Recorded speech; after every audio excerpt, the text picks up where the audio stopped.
আজকে আমাদের পার্লামেন্টারি বোর্ডের মিটিং ছিল।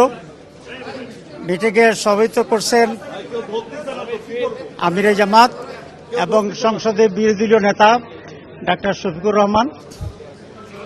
আমরা আগামীকাল যে সংসদ অধিবেশন বসবে সেই সংসদ অধিবেশনে এজেন্ডার সমূহ আলোচনা করেছি।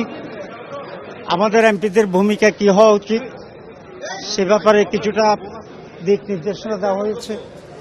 যেহেতু অধিকাংশই সংসদ সদস্য নতুন, সে কারণে সংসদের ফর্মালিটিস, তারপরে ক্রাইটেরিয়া, ক্যারেক্টার, ভাষা, এসব বিষয়ে আমরা কিছুটা তাদেরকে ব্রিফিং দিয়েছি করার জন্য। আমরা মনে করি রাষ্ট্রপতির ভাষণ দেওয়ার কোনো অধিকার নাই, স্বৈরাচারের দোসর।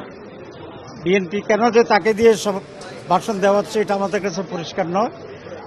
তো এই বিষয়ে আমরা কিছু সিদ্ধান্ত নিয়েছি, সেটা আপনারা কালকে জানবেন।